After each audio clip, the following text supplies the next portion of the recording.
बहुत ही अच्छा लगा। और खासतौर से ये जो बात कही कि अष्टावक्र गीता के बारे में चर्चा हो रही है, ये कितनी महत्वपूर्ण बात है इस मंच से, और इस बहाने हम जो बात कर पा रहे हैं। और 1 से 13 अंकों का जो अष्टावक्र जी का जो आपने शास्त्रार्थ जो खासतौर से बताया, और अंतिम 13वें अंक में जाकर जो आपने बात बताई, उसका जो सार है पूरी गीता का, तो मैं आपके इस विशद विवेचन के लिए हृदय से आपको साधुवाद देता हूँ। और बहुत ही आपका विद्वतापूर्ण ये जो आज के आयोजन में, मैं बिल्कुल हृदय की गहराइयों से आदरणीय विनोद कुमार जी जैन और उसके पश्चात आदरणीय डॉक्टर राजेश जी श्रीवास्तव ने इस कार्यक्रम की गरिमा में 400 और अनंत चांद लगाए, हृदय से आपका साधुवाद, धन्यवाद। अब मित्रों, अब इस कार्यक्रम में हम चलते हैं हमारे आज के मुख्य वक्ता डॉक्टर प्रभुदयाल जी अग्निहोत्री, सॉरी डॉक्टर प्रभुदयाल जी अग्निहोत्री का नाम आ गया क्योंकि अभी दिन में एक बड़ी लंबी चर्चा हुई प्रभुदयाल अग्निहोत्री जी के बारे में। बड़े विद्वान रहे हैं हमारे भारतवर्ष के, और हमें गर्व की बात है कि हमारे भोपाल में निवास करते थे रॉरा कॉलोनी में, और उनसे कई बार भेंट हुआ। आज हमारे बीच में डॉक्टर प्रभुदयाल जी मिश्र। बड़ा अच्छा लगता है ये जानकर के आप अंग्रेजी स्नातकोत्तर से हैं, मतलब शिक्षा आपकी एमए अंग्रेजी, और आप संस्कृत में और हिंदी में इतना काम किया आपने। सागर विश्वविद्यालय से एमए पीएचडी, महर्षि अगस्त वैदिक संस्थानम के आप अध्यक्ष तो हैं ही, संस्थापक। और कितनी प्रसन्नता की बात है कि आज हमारे साथ अगर डॉक्टर राजेश श्रीवास्तव जी हैं, तो तुलसी मानस भारती के प्रधान संपादक के रूप में डॉक्टर प्रभुदयाल जी मिश्र जी हैं। ये एक बहुत बड़ी बात है। और आप कोऑपरेटिव विभाग में थे, जहां से हमारे वर्मा जी, मुकेश वर्मा जी आते हैं, और हमारे कुमार सुरेश जी, तो आप वहां पर वरिष्ठ प्रशासनिक सेवा से सेवानिवृत्त अधिकारी हैं। और योग और वैदिक विषय में आपका गजब का काम है। और खासतौर से जब मैं आपके पुस्तकों के बारे में देख रहा था, तो मतलब ये मतलब किताब पढ़ना और उन चीज को जानना अलग है, और उन किताबों के नाम ही हमारे लिए ऐसा लगता है कि हम वेद और योग, और सर की कुछ किताबें जो मैंने दी, दी गीता फॉर ऑल, सबके लिए गीता, उसको उसमें भी है, वेद की कविता, दी होली वेदाज फॉर ऑल, मतलब वेद जहां हम जिनका केवल नाम जान रहे हैं, और उनके ऊपर सृजन करना, यात्रा अंतर यात्रा, उद्धव गीता, इस तरह से 30 महत्वपूर्ण पुस्तकें सर ने लिखी हैं। विभिन्न देशों की आपने यात्राएं करी हैं, कई महत्वपूर्ण सम्मान और पुरस्कारों से सम्मानित ऐसे विद्य हमारे अग्रज आदरणीय डॉक्टर प्रभुदयाल जी अग्निहोत्री जी से निवेदन है कि वे कृपया आज अपनी बात इन कृतियों पर रखें, आदरणीय मुरारी लाल खरे जी की कृतियों पर। आदरणीय प्रभुदयाल मिश्र जी, आइए सर।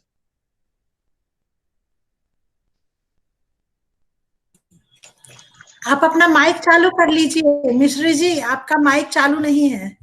हाँ मिश्री जी, आपका माइक चालू नहीं है। हो गया जी सर, स्वागत है।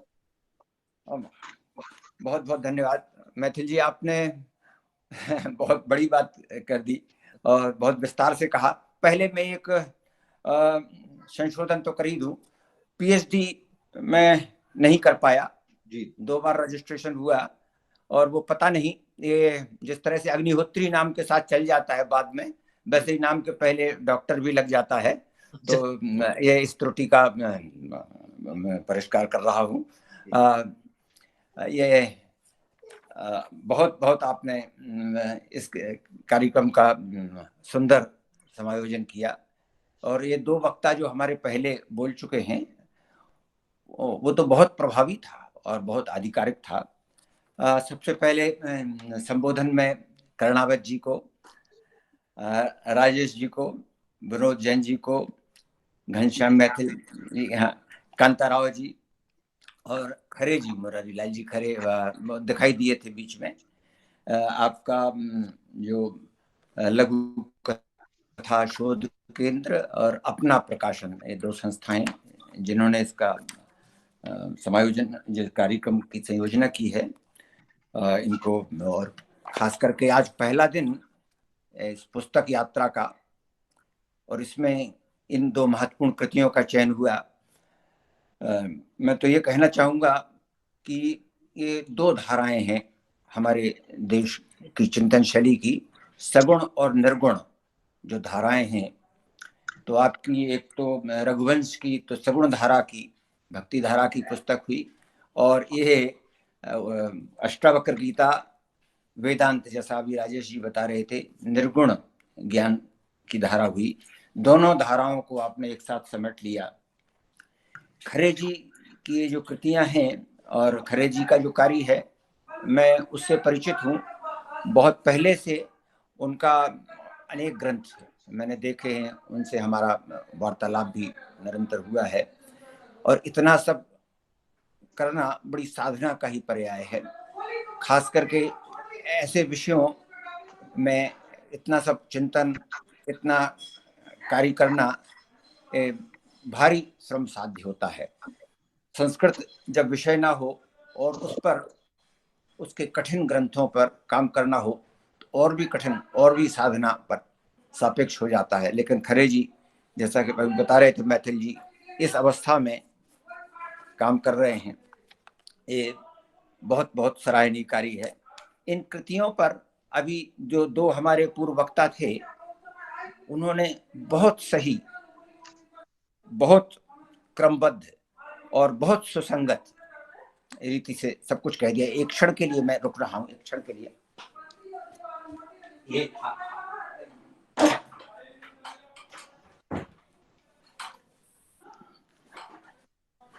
कुछ घर में आवाज आती है तो उसको कम करने के लिए मैं गया था।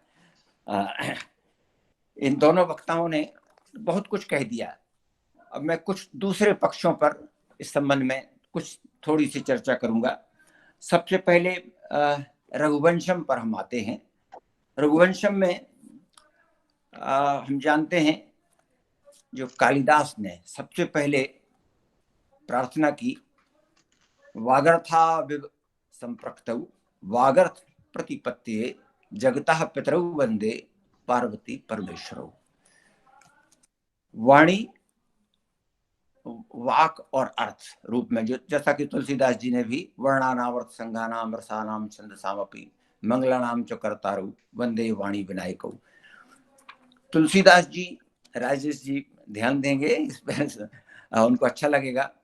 तुलसीदास जी इतने प्रभावित हुए कालिदास जी की इस वंदे और दोनों की द्विवचन में है ये, वन संप्रक्तौ पितरौ परमेश्वरौ।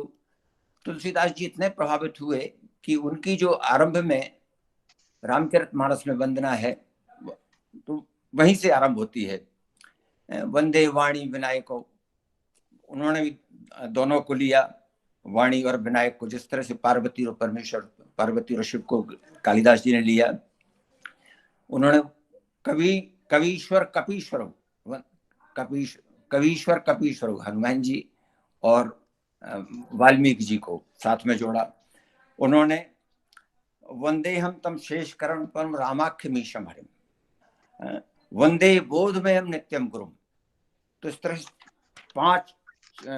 पांच बार वंदे, और सीता जी को सीताम न तो हम राम वल्लभाम। तो 6 वंदे इस तरह से की, उन्होंने इसकी झड़ी लगा दी। तुलसीदास जी इतने प्रभावित हुए। तो ये जो वाल्मीकि, जो कालिदास जी का प्रभाव हम इस तरह से देख सकते हैं कि रामचरितमानस पर। और जैसा अभी राजेश जी ने कहा कि वाल्मीकि रामायण के पश्चात जो राम कथा पर बहुत बड़ा कार्य हुआ, वो कालिदास जी ने ही किया। और इसका प्रभाव निश्चित ही न केवल तुलसीदास जी पर भी, बल्कि संपूर्ण भारत में और भी जो रामायण की संरचना हुई, हमारे देश के अन्य भागों में भी कालिदास जी का प्रभाव रहा है। अब अंतर इसमें इतना है कि अगर हम तुलना की दृष्टि से देखते हैं तो ये शुद्ध साहित्य की कृति है कालिदास जी की, और बहुत बड़े साहित्यकार थे, बहुत बड़े कवि थे, शुद्ध कवि थे। वाल्मीकि जी तो साक्षात कहें कि पहले कवि थे और राम के संवर्ती थे, इतिहास की रचना कर रहे थे। इतिहास की दृष्टि भी थी उनके पास, आध्यात्मिक भी दृष्टि थी, और उस भारतीय मनीषा का विस्तार कर रहे थे जो जिसका मूल वेद है। लेकिन कालिदास जी की दृष्टि काव्य दृष्टि थी, तो इसलिए इसमें जहाँ एक कवि की दृष्टि होती है तो उस कवि की दृष्टि में कुछ अपनी कल्पना का भी पुट हो सकता है, अपना विस्तार भी हो सकता है और अपना संसृजन भी हो सकता है, तो वो इसमें देखने को मिलता है। इसलिए लेकिन इसमें जो उनकी क्षमता है और उनकी जो सामर्थ्य है उसकी तो सारे विश्व में कहीं बराबरी भी नहीं दिखाई दे सकती। इसलिए एक उस पर हम शायद कुछ कह पाने में, टिप्पणी कर पाने में समर्थ नहीं है। ये जो किताब है उसमें भी मूल कथा के स्थान पर हमको जो खरे जी की पुस्तक है इसको थोड़ा ध्यान केंद्र में रख करके कुछ बात मैं करना चाहता हूँ। एक कविता में आपने काव्यानुवाद किया है रघुवंशम का, तो इसमें ये जो अनुवाद कोई करता है, काव्यानुवाद विशेषकर, तो उसके सामने बहुत बड़ी कई सीमाएं आ जाती हैं, कई कठिनाइयां भी रहती हैं। छंद कौन सा हो, किस छंद का वह चयन करे, वार्णिक छंद हो या मात्रिक छंद हो, संस्कृत का छंद हो, हिंदी का छंद हो, तुकांत हो या मुक्त कविता का छंद हो, आदि बड़ी कठिनाइयां होती हैं। फिर उस काव्यानुवाद के लिए करने वाले के लिए सबसे पहले यह आवश्यक है कि उसका भाव वह पहुंचा सके, अनुवाद में ईमानदारी भी हो और सामर्थ्य भी हो, भाषा, क्योंकि मूल ये एकदम मूल का ही है, उसमें मूल के साथ डाइग्रेशन नहीं किया जा सकता, तो ये तो उसको भी एक तरह से बहुत आवश्यक है कि जो काव्यानुवाद विशेषकर कर रहा है तो उसमें भी काव्य प्रतिभा तो प्रकट होनी चाहिए, उसमें बहुत आवश्यक है। तो इसमें कुछ हैं कठिनाइयां,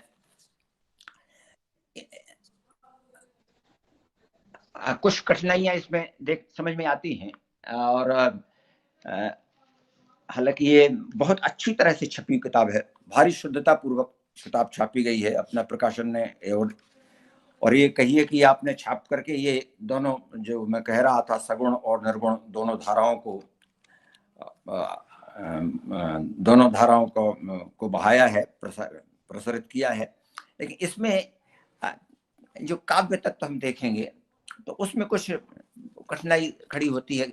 अब ये जैसे हम जानते हैं संस्कृत के जो छंद हैं, छंद बड़ा महत्वपूर्ण है। वेद में इसको ऋषि देवता छंद, तीनों चीजें बड़ी महत्वपूर्ण है, समान उनका महत्व है, और कोई भी वेद का मंत्र तब तक सिद्ध और सार्थक नहीं होता जब तक उसमें ऋषि, देवता और छंद, उन तीनों का सम्यक हमको बोध न हो और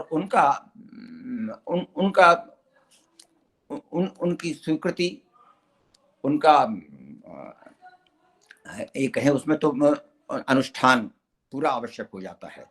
तो ये तीनों की एक जैसी महत्ता है। ऋषि देवता, एक तो जो ऋषि जो मंत्र का जो साक्षात्कार कर रहा है, और दूसरे देवता जिसको संबोधित कर रहा है, और छंद एक वो व्हीकल है, वह वाहन है, वह माध्यम है जिस माध्यम से उस देवता का वह साक्षात्कार कर रहा है।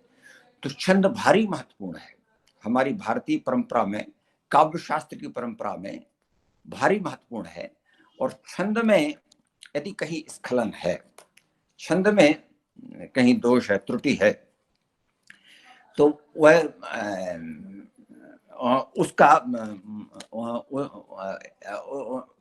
वह जो है काव्य शास्त्र में, काव्य शास्त्रियों को स्वीकार करने में उसे वो स्वीकार नहीं कर पाते हैं। बड़ी छोटी सी बात है, बड़ा सामान्य सी बात है। एक उदाहरण के लिए वो एक उनका वो आता है कि जब ये आवाज सुनाई दे रही है ना? हाँ, तो ये इंद्र शत्रु विवर्धस्व एक मंत्र कश्यप ऋषि ने बताया था। इंद्र शत्रु विवर्धस्व एक छोटा सा वो है, लेकिन उसमें इसमें दोनों इंद्र शत्रु, इसमें बहुब्रीहि समास भी आ जाएगा, तत्पुरुष समास भी आ जाएगा। अब उसमें महत्वपूर्ण ये है कि हमको पूर्व पर जोर देना है, पूर्व पद पर या उत्तर पद पर। यदि हम कहें इंद्र शत्रु तो इसका मतलब पूर्व पद पर हमने जोर दिया। इंद्र जिसका शत्रु है, इंद्र जिसका शत्रु है विवर्धस्व, उसका संवर्धन हो। तो ये मंत्र पढ़ना था कि इंद्र को जो मार सके, इसके लिए उन्होंने मंत्र दिया हुआ था इंद्र शत्रु विवर्धस्व। इंद्र शत्रु पर हम जोड़ देंगे तो इंद्र को मारने वाला वृत्रासुर, और अगर इंद्र पर जोड़ दिया तो इंद्र जिसको मारे। तो उन्होंने पाठ में थोड़ा सा उनका उस पर जोर उन्होंने पूर्व पक्ष पर दिया, इंद्र शत्रु, तो वो इंद्र प्रधान हो गया और इंद्र ने जाके वृत्र का वध किया। ये बड़ा प्रसिद्ध उदाहरण है। तो इसमें इन सब में ये बहुत बड़ी आवश्यकता होती है। जैसे हमने पहला ही श्लोक पढ़ा, जगतः पितरु वंदे पार्वती परमेश्वर, उसका जो इसमें है वाणी अर्थ समझ पाने को वंदो पार्वती परमेश्वर, ये अनुवाद इसका जैसे किया हुआ है, वाणी अर्थ समझ पाने को वंदो पार्वती परमेश्वर, माता पिता जगत के वाणी अर्थ सदृश जो जुड़े परस्पर। कहाँ सूर्योत्पन्न वंश वह, कहाँ अल्प बुद्धि का हूं मैं, तृण निर्मित नौका से दुस्तर सागर पार किया चाहूं मैं। इसमें अब हम देखेंगे अनुवाद अर्थ की दृष्टि से ठीक है, पर एकदम परिपूर्ण है, लेकिन जो प्रवाह है संस्कृत के मूल छंद में आ रहा है, जो संप्रेषणीयता संस्कृत के मूल उससे आ रही है, वो हिंदी के उसमें कहीं सीमित हो रही है। अब इसके लिए क्या हो सकता है? कुछ लोग तो ये करते हैं कि संस्कृत के मूल छंद को ले लेते हैं, पढ़ा संस्कृत के मूल छंद को पढ़ा और हिंदी में अनुवाद किया तो अपने आप प्रवाह बंधता है और वो उसमें क्षमता आ जाती है और आता रहता है। फिर कुछ उस छंद में परिवर्तन करते हैं। जैसे अब इसमें हम सबको याद होगा कि उनका अयोध्या सिंह उपाध्याय हरिओथ का बहुत प्रसिद्ध प्रवास, प्रिय प्रवास, दिवस का अवसान समीप था, गगन था कुछ लोहित हो चला, तरु शिखा पर राजती कमलनी कुल वल्लभ की प्रभा। ये जो है द्रुत विलंबित छंद है संस्कृत का, वो जल्दी भी चलता है, द्रुत शीघ्रता से भी चलता है, विलंब से भी चलता है। तो इस संस्कृत का छंद है, लेकिन इस संस्कृत के छंद को भी उन्होंने हिंदी में लेकर के कितना प्रभावी निर्वाह होता है। दिवस का अवसान समीप था, गगन था कुछ लोहित हो चला, तरुशिखा पृथ्वी राजती कमल नहीं कुल वल्लभ की प्रभा। एक बहुत रुक के ठहर करके वैसा वो चलता है, तो वो क्षमता होती है। अब देख हमारे इस क्यों छंद महत्वपूर्ण है। हम जानते हैं शिव महिम्न एक स्तोत्र है, महिम्न ते पारम ते महिम, शिव ये उनका बहुत महत्वपूर्ण शिव महिम्न स्तोत्र है, शिखरणी छंद में है। अब उसको और एक बहुत शिव तांडव स्तोत्र भी है, लोग सब जानते हैं। शिव तांडव स्तोत्र पंच चामर छंद में है, और एक हम सब लोग जो बहुत पढ़ा करते हैं नमामि समीशान निर्वाण रूपम, एक भुजंग प्रयात छंद है। अब इन सब में इन छंदों को क्योंकि जिस उसमें पढ़ते हैं भुजंग प्रयात, शंकर जी को भुजंग प्रिय है, भुजंग पहनते लटकाए रहते हैं, उस भुजंग की जो गति है उस गति से चल रहा है नमामि शमीशान निर्वाण रूपम। तो ये संस्कृत के, मैं इतनी बात को इसलिए कह रहा हूं कि संस्कृत के जो छंद हैं उनको अनुवाद करते हुए हमें भारी श्रम साध्य होने की आवश्यकता है और उसमें बहुत गहरे निष्णात हो जाने की आवश्यकता है। उसका एक तपस्या की बड़ी आवश्यकता हो जाती है। तो इसमें अब इसलिए ये हुआ, हमने देखा कामायनी हम पढ़ते हैं तो कामायनी में दोनों तरह के छंद हैं, तुकांत भी है, अतुकांत भी है। लेकिन अतुकांत छंद को पढ़ते हुए भी हमको कहीं ये नहीं लगता है कि प्रवाह, उसका भाव का प्रवाह कहीं अवरुद्ध हो रहा है। तो इसका मतलब ये है कि यह आवश्यक नहीं है कि हमारा प्रत्येक छंद तुकबंदी पूर्ण ही हो। तो इसमें जो श्रम करके हम तुक मिलाने की चेष्टा में कहीं कहीं कुछ शब्दों के साथ भी अनर्थ हो जाता है, कुछ भाव के साथ भी अनर्थ हो जाता है, कुछ मूल के साथ भी हमारा कुछ स्खलन हो जाता है। अरे हम संस्कृत में कहाँ तुक मिल रही है?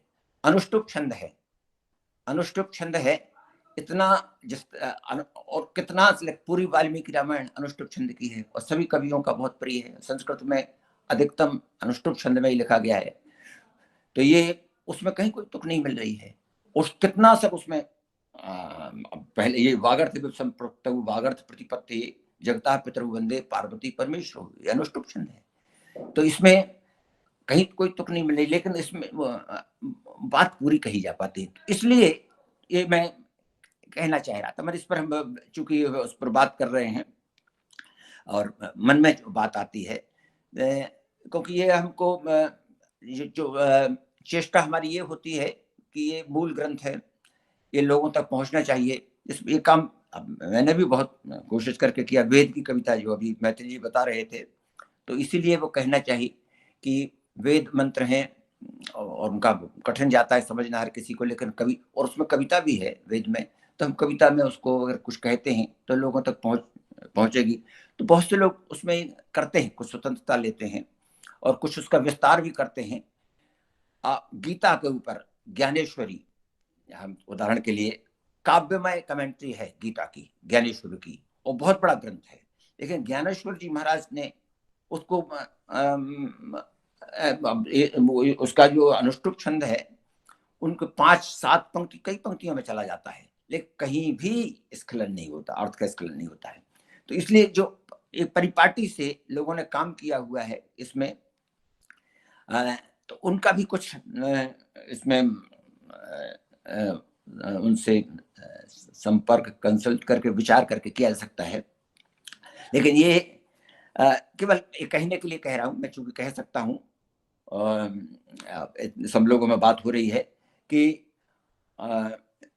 संस्कृत के इसमें कभी कभी जो हमको समझाने की एक और है, हमारी चिंता ये होती है कि बहुत से लोग मूल तक नहीं पहुंच पाते। हमने पढ़ा है, समझ लिया है, पूरा समझ लिया है, तो उसको कैसे समझाया जाए। इसलिए जो हमारी भाषा है, जो माध्यम हमने बनाया है, उसमें कविता में अपनी एक शक्ति है और कविता की शक्ति में, कविता में एक अपना प्रवाह है। और जब तक कविता के उस प्रवाह को हम गति पूरी तरह से नहीं दे पाते हैं और यदि वह प्रवाह अवरुद्ध होता है तो पाठक को उसके साथ आगे चल पाने में कठिनाई हो सकती है, होती है, उसको हमको ध्यान रखने की आवश्यकता है। लेकिन ये इस किताब के संबंध में तो हमारे दोनों मित्रों ने चूंकि बहुत कुछ कह दिया, तो इसके कथा में शिल्प पक्ष पर ही थोड़ी सी बात करने के लिए मुझे लगा कि मैं कह सकता हूँ। ये थोड़ी मन में भी बात आ रही थी, लेकिन ये दोनों अच्छे अध्येता विचार करने के लिए, हमारे विनोद जैन साहब और डॉक्टर राजेश श्रीवास्तव जी, दोनों ही अच्छे अध्येता थे और इन्होंने तो पूरे इस कथा का सार ही बता दिया और यही भी बता दिया कि रघुवंश के जो कालिदास जी ने कथा किया उसके संबंध में विद्वानों में भी क्या क्या विचार हुआ है और क्या क्या इस संबंध में लोगों ने अब तक कहा है, सोचा जाता रहा है। दूसरी कृति जो अष्टावक्र गीता है, ये हाँ शुद्ध वेदांत का दर्शन है और उपनिषदों का ये विषय है। उपनिषदों में खूब आता है। बृहदारण्यक उपनिषद में तो ये इसके बड़े बहुत लंबे प्रसंग बार बार उसमें आता है। इसमें अष्टावक्र गीता तो इनका जो संवाद जनक और अष्टावक्र जी महाराज का है, और इसमें एक और जितने भी वेदांत के ज्ञानी हैं, मनीषी हैं, सब इस विषय को लेते हैं, अष्टावक्र गीता को लेते हैं। भगवत गीता तो सभी में, चाहे वो कर्म मार्ग में हो, चाहे भक्ति मार्ग में हो, चाहे ज्ञान मार्ग में हो, सबको सुविधा का विषय बनती है। लेकिन अष्टावक्र गीता केवल जो वेदांत में प्रतिष्ठित है और जो संसार को मिथ्या और ब्रह्म को सत्य मान करके चल रहा है, उसी के लिए, जो केवल आत्मज्ञान पर ही केंद्रित होना चाहता है, उसका ही विषय है। तो इसलिए इसको ऐसे लोग जो ये मानते हैं कि गीता की एक स्टेज से, भगवत गीता की स्टेज से कुछ और ऊपर उठ गए हैं। ओशो ने इसका इस संबंध में बहुत कुछ कहा। और अभी कुछ ही, मैं करीब 7-8 महीने से सुबह इनका आदि शंकराचार्य जी का विवेक चूड़ामणि ग्रंथ को सुन रहा हूँ, उसके और अनुभवानंद जी का अंग्रेजी में बिल्कुल वही बात जो इसमें अष्टावक्र जी ने कही है, वही इसमें भी बार बार विवेक चूड़ामणि में भी बात कही जाती है। ये जो विषय है ये उपनिषदों से आरंभ होता है। उसमें अनेक कथाएं अष्टावक्र जी को लेकर के हैं। अभी हमारे राजेश जी ने उनके पिता कहो और जनक जी के यहाँ उनका जो संवाद हुआ था, बहुत अच्छा विवेचन किया। मुझे ये सुनकर के इसमें बहुत अच्छा लगा कि उन्होंने इतने गहरे जाकर के इसको समझा है। उसमें बार बार प्रसंग आते हैं अष्टावक्र जी के इस बृहदारण्यक उपनिषद में। वो अनेक बार पहुंच जाते हैं अष्टावक्र जी। तो फिर वो जब वो पहुंचते हैं तो उन्होंने कहा, महाराज जी आप आए हैं, तो बोले आपके लिए मैं ज्ञान देने के लिए आया हूँ। तो उन्होंने कहा कि धन कामना से आए हैं कि आप केवल ज्ञान देने के लिए आए हैं? उन्होंने कहा दोनों कार्यों से। तो सबसे पहले उन्होंने कहा 1000 गायें आपको करता हूँ। बोले नहीं, गायें तो हम बाद में लेंगे, पहले तो आप प्रश्न करिए, उसके बाद फिर हम उनका उत्तर दे देंगे, आपका समाधान कर देंगे, उसके बाद फिर हम आपसे गोधन प्राप्त करेंगे। तो उसमें इनका वो चलता है। लेकिन इसका एक बड़ा मूल जो केंद्रीय नोट है अष्टावक्र गीता का, ये सामान्यतः भगवत गीता में भी है। ये अर्जुन और कृष्ण का संवाद चलता है। अर्जुन प्रश्न पूछते हैं और कृष्ण उनका उत्तर देते हैं। और अनेक बार उनको अर्जुन को समाधान भी नहीं होता है। फिर अपने प्रश्न को किया, अभी आप हमको कर्म की बात कर रहे थे, लेकिन अब ज्ञान की बात कह रहे हैं, तो इसमें से जो श्रेयस्कर हो तन्मे ब्रूहि सुनिश्चितम, उसे मुझे ठीक ठाक से समझाइए, ऐसा कैसे हो सकता है। तो फिर कृष्ण उनको समझाते हैं। और एक श्रीमद् भागवत में के 11 स्कंद में उसके 11 स्कंद के 6वें अध्याय से लेकर के 28वें अध्याय तक, 11 स्कंद के 6वें अध्याय से लेकर 28वें अध्याय तक उद्धव गीता है। और उद्धव गीता भगवान कृष्ण ने उद्धव जी को गोलोक धाम प्रयाण के पूर्व प्रदान की। और उन्होंने ये कहा कि अर्जुन को तो मैंने कर्मयोग में प्रवृत्त होने के लिए ज्ञान दिया था, उद्धव हम तुम्हें शुद्ध ज्ञान प्रदान करने वाले हैं, और यह ज्ञान अंतिम है, और यह शुद्ध ज्ञान है, यह वेदांत का ज्ञान है। उसमें पहले तो उद्धव ने कहा कि मैं तो आपके साथ रहा हूं, मैं भी आपके साथ गोलोक धाम चलूंगा। तो उन्होंने कहा नहीं, मैं तुम्हें इस ज्ञान को प्रदान कर ये चाहता हूं कि तुम यहाँ रहो, लोके चरति सूर्यवत, और सूर्य की तरह तुम संचरण करना। जिस तरह से सूर्य बादलों से, मेघ से प्रभावित नहीं होता, किसी झंझावात से प्रभावित नहीं होता, वैसे ही तुमको भी अप्रभावित होकर के रहना है। और उसमें उन्होंने शुद्ध ज्ञान उनको प्रदान किया है, वह वेदांत का ज्ञान था। उदाहरण के लिए एक बड़ा प्यारा सा प्रश्न है। उसमें उद्धव ने पूछा कि भगवान ये बताइए कि जब मनुष्य मरता है तो क्या होता है, कौन मरता है? शरीर तो जड़ है, और जो जड़ है उसके मरने का प्रश्न नहीं उठता, तो शरीर तो क्या मरेगा। और यदि आत्मा है, आत्मा मरती है, तो आत्मा तो चैतन्य है, सदा सर्वदा विद्यमान है, अविनाशी है, तो आत्मा भी नहीं मर सकती। तो जब शरीर भी नहीं मरता, आत्मा भी नहीं मरती, तो तो आखिर मरता कौन है? तो कृष्ण भगवान उनसे कहते हैं तुमने बहुत ठीक प्रश्न किया। वास्तव में ना तो शरीर मरता है क्योंकि वह नहीं मर सकता है, न ही आत्मा मरती है क्योंकि वह नहीं मर सकती है। मरता है तो तुम्हारा मिथ्या बोध मरता है, जिस मिथ्या बोध ने मिथ्या शरीर को, मिथ्या संसार को सत्य मान लिया है। तो ब्रह्म सत्यम जगन मिथ्या, ये ब्रह्मैव आदि शंकराचार्य जी ने इसी को इस तरह से विस्तारित किया है। तो अष्टावक्र गीता का यह शुद्ध ज्ञान बड़ा अपूर्व है इस अर्थ में कि इसमें दोनों ही जो इनका संवाद हम जब देखते हैं, बार इनका संवाद होता है तो वो अहोभाव प्रकट होता है दोनों तरफ से। वो पूछते भी हैं तो वो एक उनका जो उनकी जो स्थिति है, चाहे वो जनक जी हो वो भी पहुंचे हुए हैं, अष्टावक्र भी पहुंचे हुए हैं, जो दो पहुंचे हुए महापुरुष आपस में जब संवाद करते हैं, कहीं उनमें एक दूसरे के प्रति कहीं ना तो संदेह है ना ही कोई विरोध है, दोनों परिपूर्ण हैं। तो इसलिए जब वो एक दूसरे संवाद करते हैं तो धन्य उसमें कृतार्थता का अपूर्व बोध दोनों में होता है और इस तरह से संवाद चलता है। तो उसमें लेकिन उसी में प्रकारांतर से सारे जो ज्ञान के तत्व हैं, वेदांत की निष्ठा के विषय हैं, वो सब इसमें आ जाते हैं। वेदांत का चूंकि ये विषय है, सब बहुत संक्षेप में बात खत्म कर इसमें भूल करके खत्म करूंगा। वेदांत का जो विषय है उसमें दो सूत्र ही महत्वपूर्ण हैं। सर्वम खल्लु इदं ब्रह्म, एक तत्व तो यह कहता है सर्वम खल्लु इदं ब्रह्म, जो कुछ भी है वह ब्रह्म ही है। और दूसरी बात जो इससे कुछ भिन्न लग सकती है वो कहती है ब्रह्म सत्यम जगन मिथ्या, ब्रह्म सत्य है और संसार मिथ्या है। जब एक तरफ कहा गया सर्वम खल्लु इदं ब्रह्म, सब कुछ ब्रह्म ही है, तो मिथ्या उसमें कहां से आ जाएगा? मिथ्या कैसे कुछ रहेगा? सब कुछ जब सर्वम खल्लु, सब कुछ ब्रह्म है तो मिथ्या का तो होने कोई प्रश्न नहीं उठता है।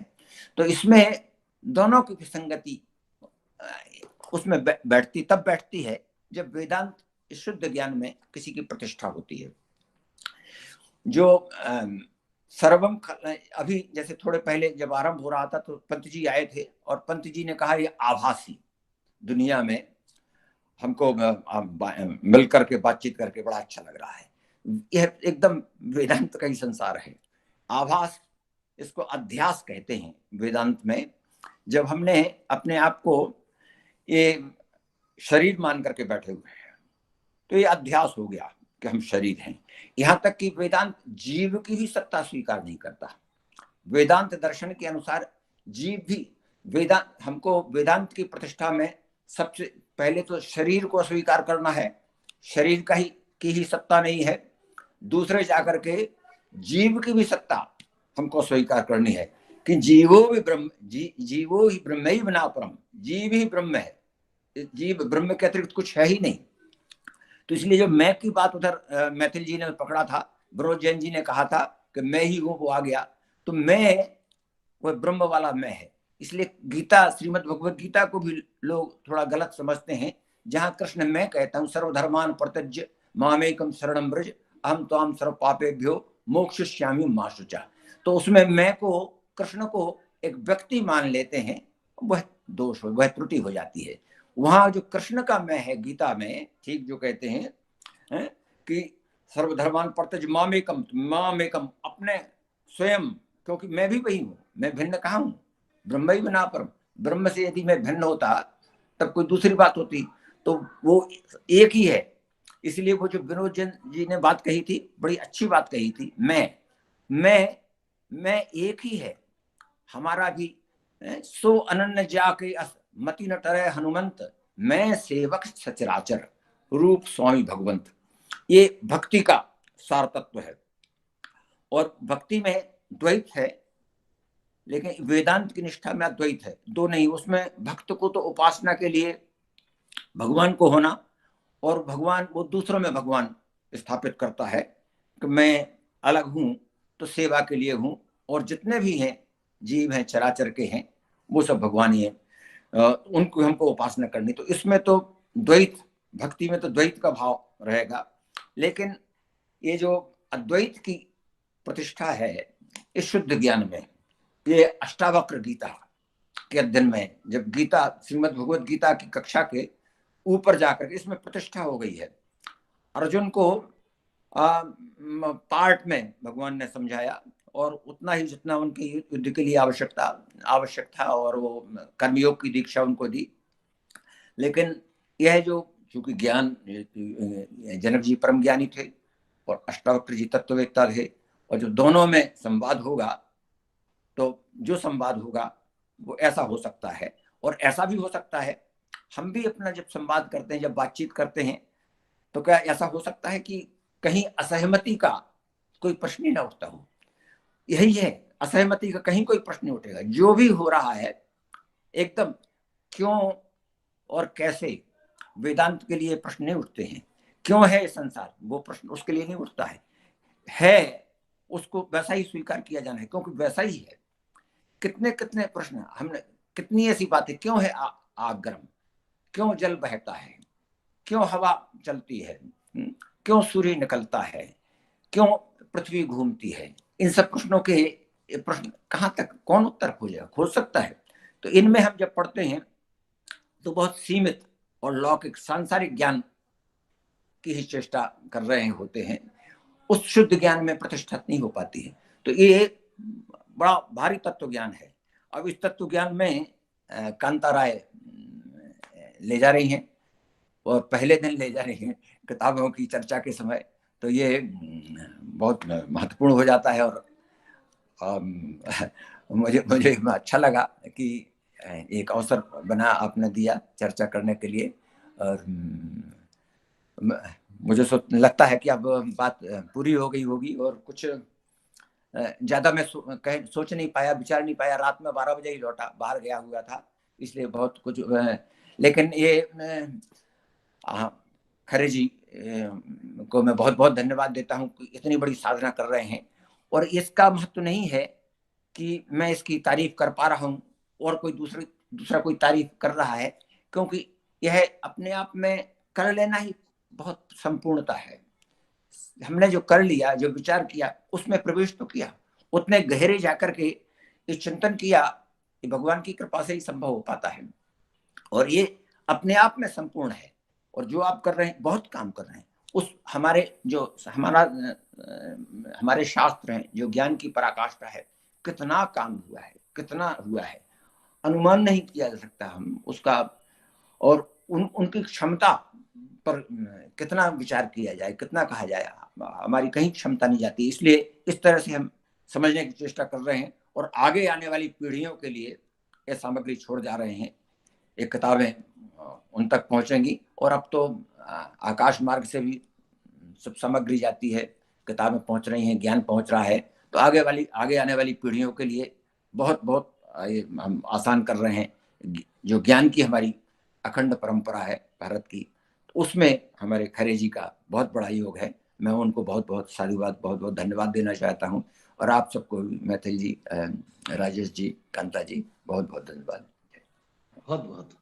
बहुत बहुत धन्यवाद सर। निश्चित ही हमारे जो भी दर्शक और श्रोता यहाँ पर जुड़े हुए हैं, वे चरम को प्राप्त हुए होंगे। और निश्चित ही आज ज्ञान की एक पराकाष्ठा के रूप में हम यहाँ पर, जैसा कि एक बड़ी महत्वपूर्ण बात कही आदरणीय आपने, कि जो अनुवाद की बात कही आपने, कि बहुत ही अनुवाद के अंदर जरा भी अगर चूके, खास तौर से काव्य अनुवाद करने में, तो पूरा जैसे बिल्कुल बारीकी से अर्थ का अनर्थ हो सकता है। इसलिए आपने अनुष्टुप छंद के बारे में कहा। और निश्चित ही हम आज यूं कहें कि ये विनोद जैन साहब, आदरणीय राजेश श्रीवास्तव जी और प्रभुदयाल जी मिश्र की त्रिवेणी, जो त्रिवेणी का आज हमने संगम तट पर स्नान किया, और अब ये त्रिवेणी की नदी जब हम एक वाक्य कह सकता हूँ। हाँ, कहिए। मिश्र जी ने बहुत सुंदर वक्तव्य दिया, अद्भुत था। रिकॉर्डिंग हम दोबारा सुनेंगे। मुझे याद आ रहा है, अष्टावक्र इतनी महत्वपूर्ण ग्रंथ है कि रामकृष्ण परमहंस जी ने स्वामी विवेकानंद को इसको पढ़ने का निवेदन किया था कि आप इसको पढ़िए। तो विवेकानंद जी इस ग्रंथ को पढ़ने के बाद ही विवेकानंद बने, अन्यथा वो नरेंद्र थे। तो ये मुझे मिश्रा जी के उद्बोधन के बीच में ही याद आया, मैंने कहा साथ में जोड़ दूं। और बहुत अद्भुत आपका व्याख्यान था। मैं इसको दोबारा जरूर सुनूंगा। आप तो कांता जी रिकॉर्डिंग भी देने वाली हैं। हाँ हाँ हाँ, सबसे बड़ी बात है कि ऑन रिकॉर्ड है और इसको हम कभी भी सुन सकते हैं। ये बहुत अच्छी बात है, सुरक्षित हो गया है। अध्यक्ष महोदय के वक्तव्य से पहले मैं भी एक निवेदन करना चाहती हूँ। हाँ कहिए। अष्टावक्र गीता का